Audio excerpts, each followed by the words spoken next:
반갑습니다. 한 주간도 다들 잘 지내셨습니까? 오늘은 특별히 날씨가 너무 이게 정말 기가 막혀가지고 야외 예배로 이렇게 우리가 함께 부활절 아침을 맞이했으면 좋겠다 싶어서 이곳에서 진행을 하고 있습니다. 우리 교회 가든이지요, 그죠? 날씨 정말 기가 막힙니다, 그죠? 판타스틱합니다. 예. 그래도 딱히 갈 곳이 없어가지고 다들 보니까 동네 주변에 공원들이 빡짝빡짝한 것 같아요, 그죠? 여러분들 모두 아무쪼록 이렇게 건강에 유의하시면서 또 부활절 아침 기쁜 예배 시간이 되었으면 좋겠습니다. 요즘 이제 저도 사실 이제 지금이 이제 건강해요. 예, 건강하고 아팠던 기운도 없고 한데 이제 온 곳에 이제 봄꽃이 이렇게 만발하고 또 온갖 풀잎부터 해가지고 여러 가지 날리는 먼지들 이런 거 해가지고 이 헤이피버가 시작되던데 요즘 진짜 어디 가가지고 눈치 보여서 기침도 잘 못하겠어요. 예. 이게 막 간질간질하고 이랬는데 예. 눈물도 나고 그죠? 예. 참 이 시절 참 희한한 시절을 우리가 겪고 있다 싶습니다. 우리가 이제 보통 부활절이 되면은 교회에서 이제 성찬식을 하면서 우리가 함께 그리스도의 보혈로 형제 자매된 기쁨을 나누곤 합니다.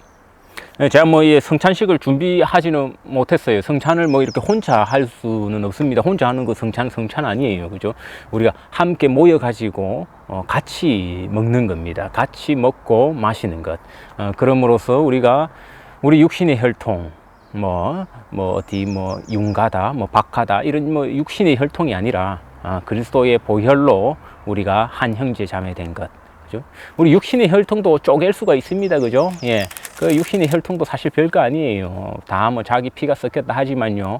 나중에, 돈 문제 때문에 남되는 경우 참 많습니다. 그죠? 부모와 자식 간에 갈등이 골이 깊어지기도 하고요. 그죠? 이 육신의 혈통도 사실 별것 아니라는 겁니다.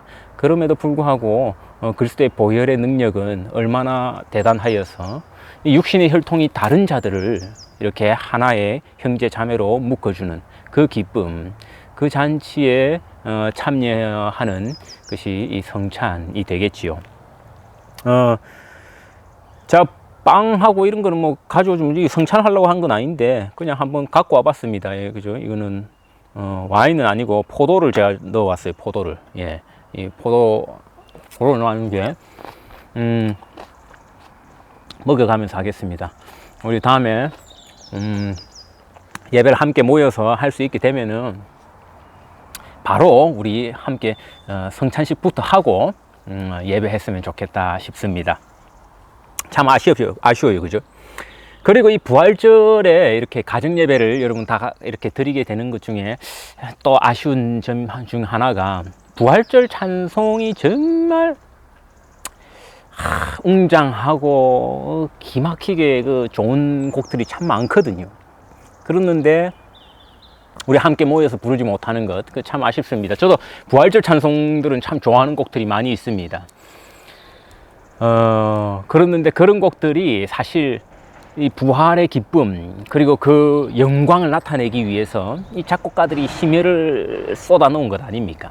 그래 놓으니까 웅장한 경우가 많아가지고 이 집에서 몇 명 모여가지고 그거 부르려고 하면요 참 맛 안 날 거예요. 여러분 모이셔가지고는 그렇게 너무 초라하게 또 웅장한 곡을 부르지 마시고 또 우리 적당하게 또 몇 명 작게 모여서 부를 수 있는 찬송을 부르면서 함께 예배했으면 좋겠다 그런 생각이 듭니다. 우리 웅장한 곡은요 함께 모여서 부를 때 웅장해집니다. 그죠? 우리 그런 날을 소망했으면 좋겠습니다. 빨리 이런 사태가 지나가고 진정되어서 우리가 같이 모여서 그때 부활절 아니라도 한번 부르지요. 그죠? 예, 누가 뭐라 하겠습니까? 그죠? 부활절 찬송, 이번에 우리가 오늘 못 부른 그 찬송들을 우리가 함께 모여서, 여럿이서 모여가지고 부르는 감격을 누렸으면 좋겠다 싶습니다. 집에서는 혼자 부르지 마세요. 괜히 초라해집니다. 그런 웅장한 곡을 혼자 부르면 그거 아니에요. 그거는 그냥 차라리 들으세요. 예, 뭐 듣고 싶은 부활절 찬송이 있으면은 유튜브나 이런 데서 차라리 그 웅장한 곡을 들으면서 우리 각 가정에서 이렇게 예배를 했으면 좋겠습니다. 이 성찬의 우리가 이제 부활절 할 때마다 느끼는 거지만 이 성찬의 의미는요, 개인주의적인 의미를 가지고 있지 않습니다. 우리 서양 사상의 핵심 가운데 하나가요, 그 개인주의적인 부분이 있는 거죠. 그죠? 그 개인주의라는 것은 사실 개인의 특성을 부여하는 데 있어서 각 개인을 주체로 서게 하는 데 있어서는 상당한 강점을 가지지만 이런 우리 예배 공동체, 특히 그리스도의 보혈로 하나 된 이 공동체로서의 정체성을 확립할 때는 방해가 되는 것도 사실입니다. 성찬은 그런 예식이 아니에요. 성찬은 함께 모여 가지고 우리가 같이 마시는, 이 개인주의를 배각하는, 우리 사실 개인주의적인 요소 되게 심하거든요. 아, 내만 천국 가면 된다, 내만 예수 믿으면 된다, 이런 게 되게 심한데, 그런 것들이 다 배제된, 우리가 하나 됐다, 그죠? 하나 됐다, 이런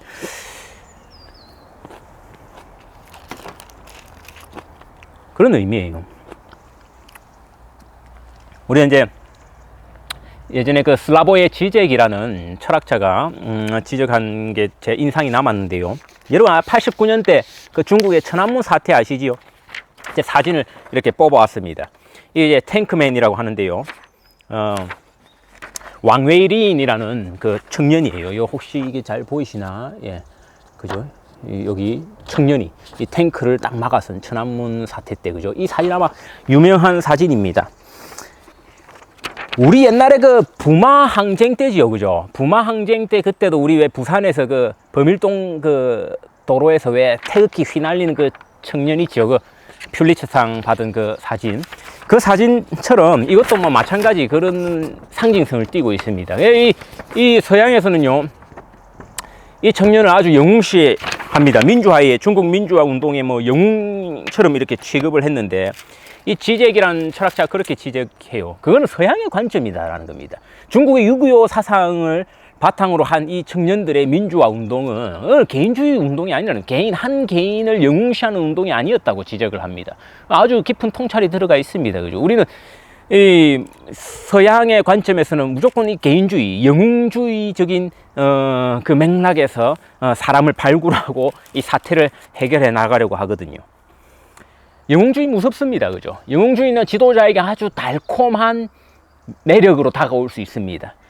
국가에 어떤 어려운 일이 있고요, 해결하기 힘든 사태가 있으면은 우리는 가장 먼저 영웅을 발견해 내려고 합니다. 그게 사실 서양 개인주의의 전통에 서 있는 행동이라 할 수 있습니다. 9.11 사태 때요, 누가 영웅이었습니까? 그 소방관들을 영웅으로 추켜 세워서 국민들에게 희망을 불어 넣어주는 겁니다. 사실 지도자가 해야 될 마땅한 일이긴 해요. 요즘같이 우리 또 코로나 사태가 벌어졌을 때는요, 우리 의료진이라든지 고생하는 이런 사람들을 히어로로, 그죠? 영웅으로 추켜 세울 필요가 있다라는 겁니다. 현실 정치적인 그 계책이지요. 그 속에 있는 영웅주의를 과연 우리 예수 그리스도께서 적용할 수 있는가는 우리가 한번 생각해 봐야 돼요. 이 부활절은요, 예수 그리스도의 영웅됨을 기념하는 날이 아닙니다. 부활절은요, 예수 그리스도 개인의 성취를 기념하는 날이 아닙니다. 우리 착각하면 안 된다는 겁니다. 우리 오늘날의 문화는 사실 영웅주의 문화, 개인주의 문화가 아주 뿌리 깊게 내려 있거든요. 그러니까 우리가 모든 사고를 그런 식으로 한다라는 거지요. 일단 우리의 사고의 습관이 형성되어 있다라는 겁니다. 이게 아니라는 겁니다. 예를 들면 이런 아까 봤던 사진, 이 중국인들한테 이거 물어보면요, 이 사람에 대해서, 왕웨이중이라는 이 청년에 대해서 아무 의미도 부여하지 않는다는 겁니다. 이는 그냥 무수히 많은 저항했던, 그 당시 민주화 운동에 참여했던 사람들의 한 개인에 불과하지, 이거 특별히 영웅이고 이런 건 아니라는 겁니다. 이거 서양에서 이 보기 좋아하는 그런 장면이다라는 거지요. 우리 아주 우리의 인식의 기반을 한번 점검해 볼 필요가 있습니다. 부활절에 마찬가지예요. 부활절도. 여러분, 부활절의 주인공이 예수 그리스도이지요. 그죠? 근데 그 예수 그리스도가 영웅됨을 우리가 기념하는 겁니까? 자, 한번 그 신문 부활절 신문을 한번 봤는데요. 이게 이제 그저께 금요일자 신문입니다. 보면 이제 제일 일면에 기사 난 거는 예수 그리스도 아닙니다. 그죠? 그 성금요일인데, 그죠? 성금요일인데 예수님이 예자도 찾아볼 수가 없습니다. 그죠? 그거는 오늘날 뉴스거리 아니에요. 그죠? 제일 첫면에는 이 영국의 이 양로원들이 텅텅 비고 있다는 겁니다. 막 거의 뭐 어르신들 막 이렇게 막 노인들이 막 죽어가니까, 그런데 그게 지금 정확히 사망자 통계에 잡히지 않는다는 거예요. 왜냐면 뭐 지금 그 케어홈이나 이런 양로원에서 지금 그 코로나 진단을 할 수가 있습니까? 안 해주잖아요. 예. 그래야 이제 그런 내용을 가지고 있습니다. 예컨대 그러니까 어떤 식으로 이렇게 통계를 내놨냐니까, MHA라고 하거든요. 그 이제 예를 들면 우리로 번역하면 정신보건국 정도가 될 텐데, 이런 숫자를 보면은 실제로, 여러분 잘 보이시는가요? 잘 안 들립니다. 크게 대답을 해주세요. 예. 여기 보면은 확진자는 예를 들면 46개 양로원 중에서 확진자가 19명인 반면 서스펙티드라고 하죠. 그죠? 코로나로 의심되는 환자가 102명이다. 이 의심되는 환자가 102명이 죽었다라는 것이 사실상 이런 일이 잘 안 일어나잖아요. 이렇게 100몇 명이 한꺼번에 죽는 일. 근데 우리가 이거 확진 받을 기회도 없이, 그죠? 예, 이렇게 죽어가 있는 사람들은 통계에서 또 다 빠져버리니까. 이 사실상 그거보다 훨씬 더 많은 사람들이 죽어가고 있다는 것이 사실 그저께 금요일 신문에 그 대문짝망에 하게 난 기사였습니다. 그 우리 어제 신문이지요. 이 토요일자 신문을 보면요, 마찬가지예요. 이 사면 이제 사람들 사진을 쭉 해놨는데, 이제 죽은 분들, 이 코로나로 죽은 분들의 이 사연을 좀 접수를 받은 거예요. 그죠? 그 사연을 접수받고 사진을 받은 거를 이렇게 뒤에 보면 이제 각자의 이런 죽은 사람들의 그 사연들을 쭉 적어 놨습니다. 아마 이제 가족들이 이렇게 보내온 거겠지요. 그죠? 이들이 사실상 지금 부활절의 주인공인 셈입니다. 그죠? 우리 코로나 사태가 부활절의 주인공이 되어 있는 시절을 우리가 살고 있습니다. 아니면 어제 대문짝만과 함께 난 또 이 기사인데요. 이 로버트 젠릭, 우리 그 주택부 지금 장관이지요. 그죠? 이게 지금 저도 여러분 잘 보이시지요? 예. 이 주택부 장관인데,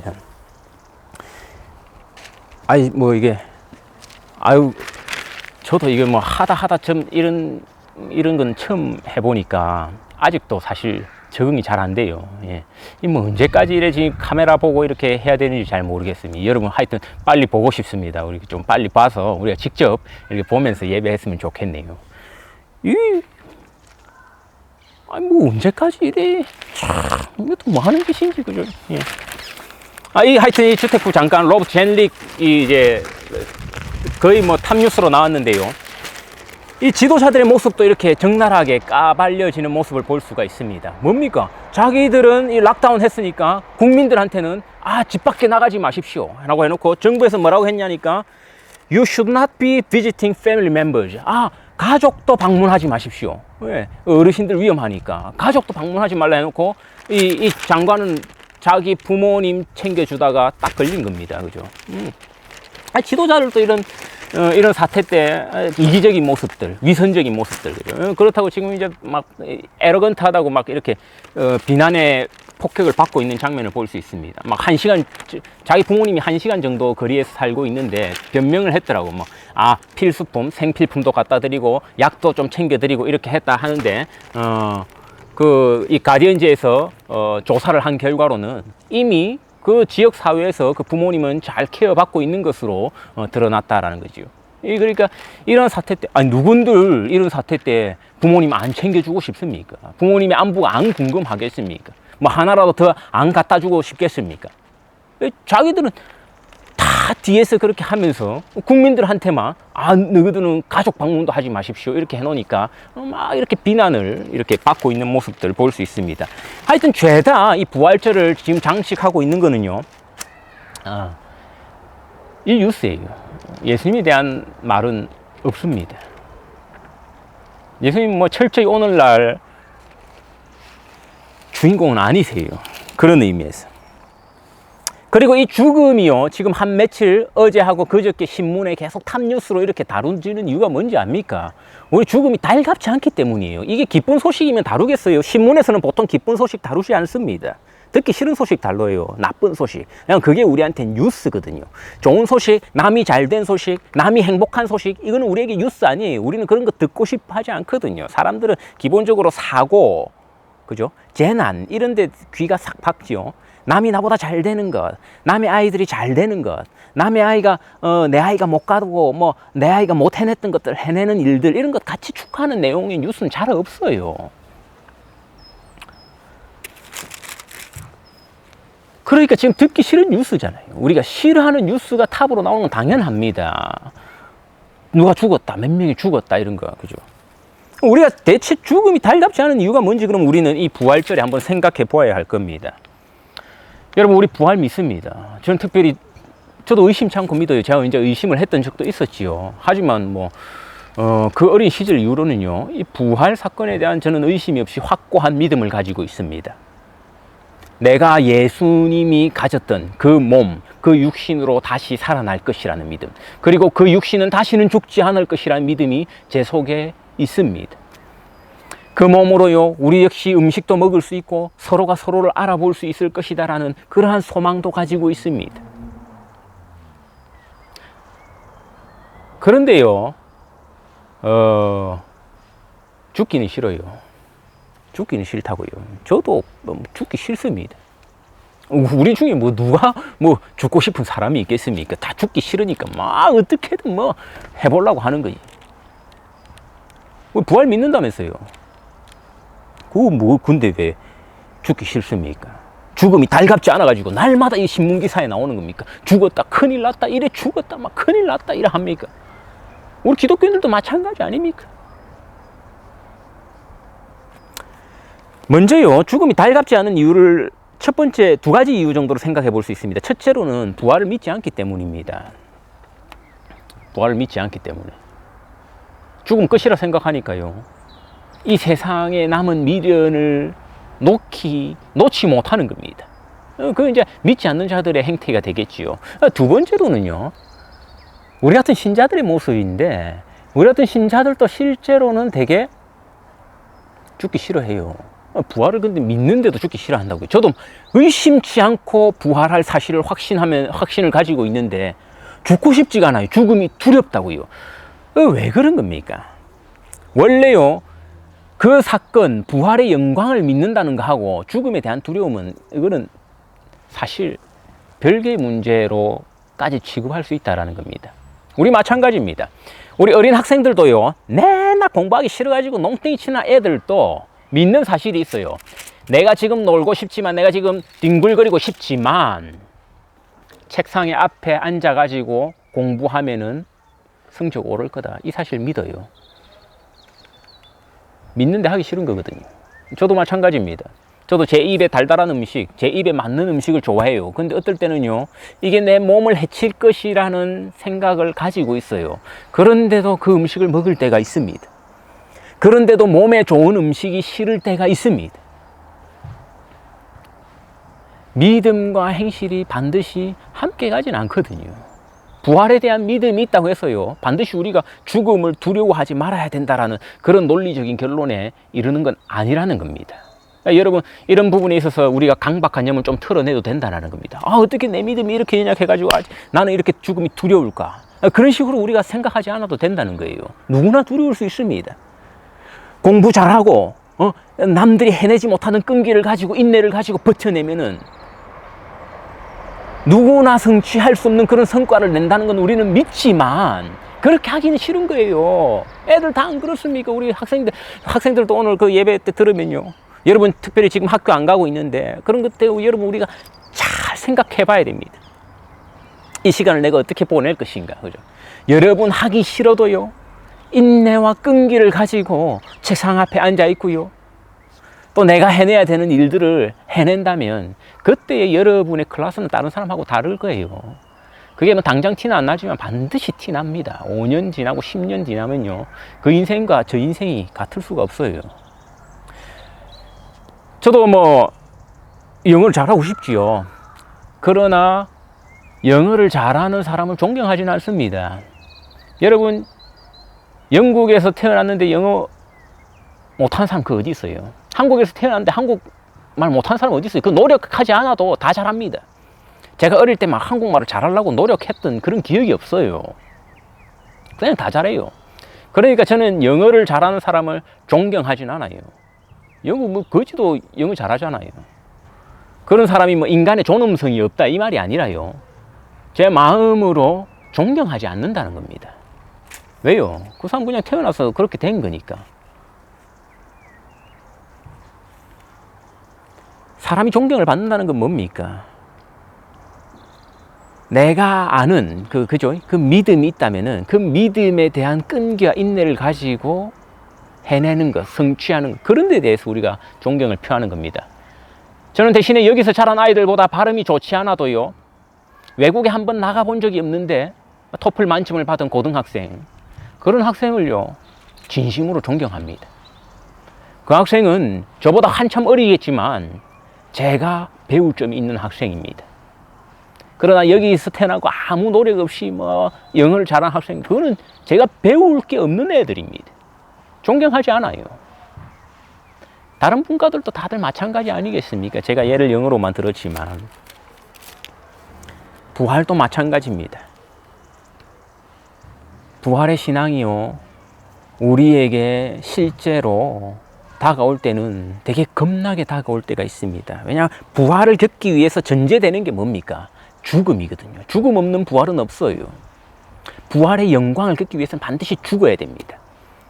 여러분이 가고 싶은 학교, 여러분이 정말 들어가고 싶은 직장, 그러니까 내가 되고 싶은 어떤 직업, 그런 것들을 성취하기 위해서는요, 반드시 여러분을 지금 두렵게 만드는 그것을요, 견뎌내고 이겨내야 되는 과정이 있어야 한다라는 겁니다. 그저 얻는 것 없어요.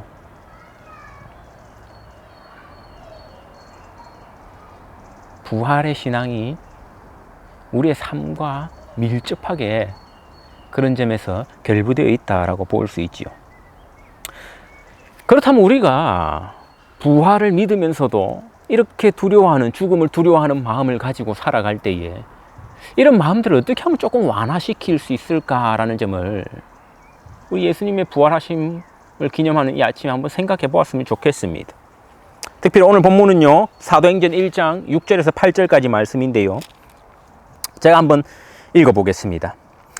그들이 모였을 때에 예수께 여쭈어 이르되 주께서 이스라엘 나라를 회복하심이 이때니이까 하니, 이르시되 때와 시기는 아버지께서 자기의 권한에 두셨으니 너희가 알 바 아니요 오직 성령이 너희에게 임하시면 너희가 권능을 받고 예루살렘과 온 유대와 사마리아와 땅끝까지 이르러 내 증인이 되리라 하시니라. 우리 가장 큰 문제점을 예수님 뭐라고 지적하시나 하니까요, 질문의 포커스가 다르다는 겁니다. 우리가 이제 두려워하는 까닭 중에 하나는 질문의 포커스가 어디에 가 있는 겁니까? 내가 언제 부활을 겪을 것인가, 거기에 가 있다는 거죠.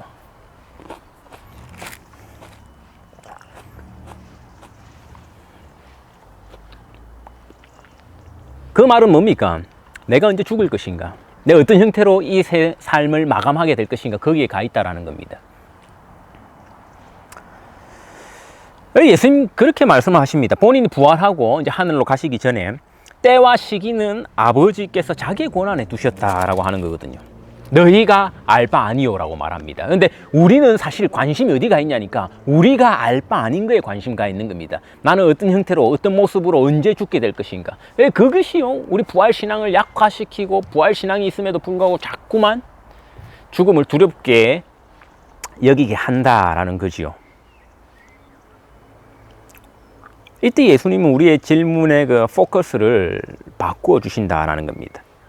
질문의 포커스는 어디에 가 있으냐 하니까요, 8절 끝에 가니까 내 증인이 되리라고 하는데 이 포커스가 가 있음을 알 수가 있습니다. 증인이 된다는 것, 예수님의 부활 사건의 증인이 된다라는 것, 거기에 우리 삶의 포커스가 가 있어야 한다라는 겁니다. 이 놀라운 일입니다. 구약에서는 이를요, 하나님 여호와의 종이 하는 일이다 이렇게 합니다.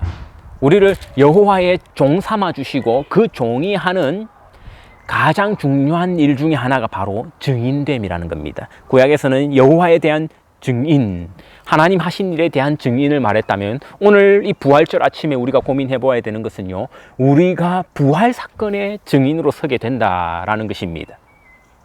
이 증인은 중요해요. 우리 삶에서도 아주 중요합니다. 저희 광고지를 하나 가져왔는데요. 이 신문에 끼어 있던 광고지인데, 영국에서는 유언장 중요합니다, 그죠? 그래서 요즘 이제 사람이 뭐 많이 죽고 있어서 그런지 모르겠지만 신문사에 이런 광고지가 오더라고. 이 유언장 광고인데요. 온라인으로 이제 유언장을 이렇게 작성해 준다 이겁니다. 본인이 작성하고 이제 교정을 봐주는 거죠, 전문가가. 그러면은 마지막이 뭐 어떤 과정이냐면은 사인을 해야 되는데, 복수의 증인들이 보는 가운데 사인을 해야 된다는 겁니다. 오늘날에도 이 증인들이 중요하다라는 겁니다. 그래서 이 광고, 이 회사를 특별히 저하고 무슨 연관이 있고 이런 거 아니에요. 오해하지 마시고요. 보니까 20% 할인해 준답니다. 그래서 한 사람 유언장에 72파운드, 두 사람 유언장에 112파운드라 하는데요. 모르겠습니다. 저도 한번 가서 이 유언장을 한번 작성해 놔야 할지 모르겠는데요. 모르겠어요. 혹시 또 이 두 사람 한번 더 싸니까 우리 아내가 같이 해놨을지 모르겠습니다. 아무튼 이런 유언장을 작성하는 데 있어서도 증인이 필수적이라는 겁니다. 그죠? 그 증인을 우리더러 하나님께서 하라고 하신 겁니다. 너희가 내 증인이 되라. 거기에 내 관심이 있고 너희의 관심이 있어야 한다라는 겁니다. 너희가 언제 죽고 부활을 겪을지 그거는 너희의 알 바 아니요 라고 말씀하는 겁니다. 우리가 부활절 아침에 예배에서 함께 그리스도의 부활을 즐깁니다. 기념합니다. 우리가 환희하고 우리 부활절 찬송을 부릅니다. 웅장한 그 찬송들로 영광, 그리스도의 부활의 영광을 찬양합니다. 그러나 우리가 죽기는 꺼림칙합니다. 무섭습니다. 내일도 아마 뻔할 거예요. 신문 뉴스는 코로나로 몇 명이 죽고 어떻고 양로원들이 지금 비어져 가고 있고 이런 내용 아니겠습니까? 안 그러면 언제 이 사건이 종식될 것인가? 우리는 어쩌면 잘못된 포커스를 가지고 있는지도 모릅니다. 그렇기 때문에 우리의 마음이 더 두려워지는 것도 같을 수도 있습니다. 예수님 부활하시고 제자들에게 나타나셨을 때 첫 마디를 떼셨습니다. 두려워하지 말라. 사람은 그런 거예요. 죽어도 두렵고 죽은 사람이 살아나도 두렵고 이런 거예요. 예수님 본인이 직접 살아나셔서 하십니다. 두려워 말라. 우리 도대체 무엇을 두려워하면서 살아가고 있습니까? 이 아침에 부활의 영광된 이 아침에도요, 우리는 사실 우리 자신의 죽음이 두렵고 주변 사람들이 죽음이 두렵고 여러 가지 우리 마음을 괴롭게 하는 이런 두려움들이 있지 않습니까? 우리는요, 그 포커스를 옮길 필요가 있다는 겁니다. 그 시기와 때에 포커스를 맞추니까 우리 부활 신앙이 정말 빛을 발해버립니다. 거기에 포커스를 맞추지 말라는 겁니다. 바로 너희가 포커스를 맞춰야 할 것은 내 증인이 되는 일이라는 겁니다. 그리하여서 이것을 땅끝까지 나아가는 것. 이 땅끝이라고 하는 것은요, 이 당시 이제 해석하기로는 스페인을 말한다, 이런 여러 가지 해석이 있죠. 우리 자신의 지평 끝이라고 생각하면 돼요. 제 어렸을 때 저한테 땅끝은요, 우리 야트마다 언덕이 있었는데, 우리 개천 위로 이제 복개천 있고 이쪽에 다리도 지나가고, 제 어릴 적 시절의 세상의 끝은 거기였어요. 왜냐하면 제가 그 밖을 나가본 적이 없었거든요. 근데 이제 저한테 세상의 끝은 제법 멀어요. 그죠? 저는 한국도 왔다 갔다 할 때가 있고요. 또 저 멀리 갔다 갔다 할 때가 참으로 많으니까요. 저마다의 각자의 세상의 끝이 있을 겁니다. 그죠? 거기 내가 닿을 수 있는 데까지, 내가 못 닿을 곳은 아닙니다. 그죠? 제가 사실 남극이나 달나라 이런 데 갈 생각은 없거든요. 그건 사실 저한테 있어서의 세상의 끝은 아니에요. 각자 여러분한테 세상의 끝이 있습니다. 그것이 크든 작든 간에 그 끝까지 여러분이 해야 될 일은요, 증인되는 일이라는 겁니다. 그 일에 우리가 포커스를 맞추게 되면은 더 이상 나의 죽음의 때, 나의 부활의 때에 호기심을 가지지 않게 된다라는 겁니다. 그것이 우리의 믿음을요 굳건히 해주는 아주 중요한 기둥이 된다라는 거죠. 우리 신앙을 이 부활절 아침에 한번 점검해 보았으면 좋겠습니다. 나의 포커스가 어디에 가 있는가? 그리스도의 부활을 보고 내 포커스가 나는 언제 부활을 겪을 것인가? 나는 언제 그 부활을 겪기 위한 반드시 겪어야 될 그 전제, 내 죽음을 겪을 것인가? 거기 초점을 맞추면요, 여러분 반드시 두려움의 노예가 됩니다. 근데요, 이 부활절 아침에 내가 어떻게 이 부활 사건에 대한 증인으로서 이 땅에서 역할을 할 것인가에 초점을 맞추게 되면요, 우리 삶이 어느덧 영광 속에 참여해 있는 것을 발견하게 된다라는 놀라운 사실입니다. 여러분, 우리 힘든 시기를 겪고 있습니다. 그죠? 저도 참 아쉽습니다.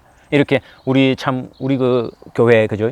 이 가든도 꽃을 피우고 참 이렇게 아름답고 날씨도 이렇게, 오늘 진짜 땡여름 날씨 아닙니까? 낮에 저도 여기 오는데 에어컨 틀고 왔어요. 에어컨 틀어도 덥더라고요. 예. 무슨 말을 하다가 하여튼 이게 혼자 이렇게 카메라를 보고 하니까, 그죠? 말이 이렇게 뚝뚝 끊길 때가 있습니다. 아무튼 우리가 이 부활절 아침에요, 우리의 포커스를 올바른데, 그리스도께서 지정해 주신 너희가 알 바 아니라고 한데 거기에 기웃거리는 것이 아니라요, 우리가 해야 될 일, 이 부활 사건에 있어서 내가 증인으로서 굳게 서는 것, 그리고 누구에게나 가서 이 증인으로서 역할을 하는 것. 증인은 이 사명 다하면 증인으로서의 사명 다 하는 거거든요. 나더러 죽으라 하신 거 아니잖아요. 여러분들은 죽으라 하신 거 아니잖아요. 그 죽음에 대한 우리는 증인, 우리의 고백이 담긴 행동, 그것으로 그리스도를 드러내면은 그만인 것입니다. 이 아침에 그리스도의 죽으심 그리고 살아나심을 묵상하며 우리가 그 영광에 참여하기를 기대하며, 이미 그 영광에 참여한 자로서 또한 이 세상의 빛과 소금으로 증인으로 살아가시는 우리 성도님들 되시기를 간절히 축원합니다.